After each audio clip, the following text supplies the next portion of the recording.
ఈరోజు పాదయాత్ర జనచైతన్య యాత్ర అనేది మొదలు పెట్టడం జరిగింది ధర్మవరంలో. ముఖ్యంగా ఈ పాదయాత్రలో ముఖ్య ఉద్దేశం ఏంటంటే ప్రజల్లో కలవడం, ప్రజలతో అంటే గతంలో మేము ఇండివిజువల్గా ఒక్కొక్క సమస్యను తెలుసుకోవడం జరిగింది.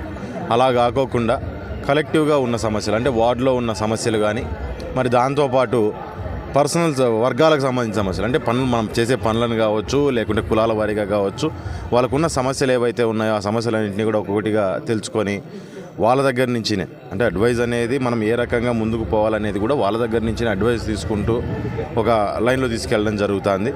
దాంట్లో మనం మొత్తం అందరితోనూ ప్రజలతో ఇప్పుడు కలుస్తుంటే వాళ్ళు కూడా అనేకమైన సమస్యలను తీసుకొని రావడం జరుగుతుంది మా ముందుకు. దాంట్లో ముఖ్యంగా పింఛన్ సమస్యలు వార్డులో చూసినామంటే అనుకూలంగా ఉన్న వాళ్ళకి 2 పింఛన్లైనా వస్తానే, అనుకూలంగా లేని వాళ్ళకి ఒక పింఛన్తో ఆపేస్తున్నారు. ఇటువంటి అనేకమైన సమస్యలు మనకు ఎదురవుతున్నాయి. ఆ సమస్యలన్నింటిగా ఒకటిగా తీర్చుకోవాలనే ముఖ్య ఉద్దేశం ఈరోజు దాంతో ఇది మొదలు పెట్టడం జరిగింది.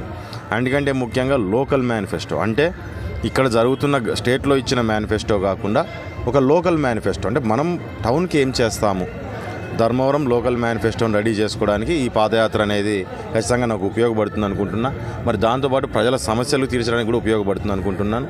ఇది కూడా ఈ పాదయాత్ర ప్రజలకు ఉపయోగపడాలా.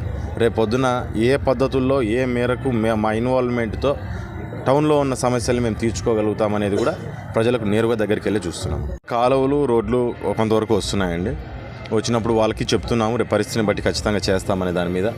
కొన్ని దగ్గరలకు పోయినట్లయితే కొన్ని ఏళ్ళగా కాలువలు అట్లే పెండింగ్ పడిపోవడం. ఇవి ఇప్పుడు మున్సిపల్ సిబ్బంది సమ్మె జరుగుతుందో దాంట్లో భాగంగా చాలా చోట్ల ఇదే పరిస్థితి. అంటే చెత్త ఎక్కడ పడితే అక్కడ నిలిచిపోవడము, క్లీనింగ్ లేకపోవడము, దానివల్ల కూడా ప్రజలు చాలామంది ఇబ్బంది పడుతున్నారు.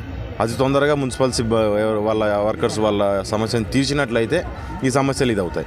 దీంట్లోనూ ముఖ్యంగా ఏంటంటే గతంలో కూడా మొన్న ఇప్పుడు సమ్మె స్టార్ట్ అయినప్పటి నుంచినే కాకోకుండా మామూలుగా వారానికి 10 రోజులకి అధికారులు పూర్తి స్థాయిలో ఇన్వాల్వ్ అయ్యి ఎక్కడైనా చెత్త కానీ ఇంకోటి కానీ క్లీనింగ్ చేసుకుంటేనే ఉపయోగం ఉంటుంది అనుకుంటున్నారు.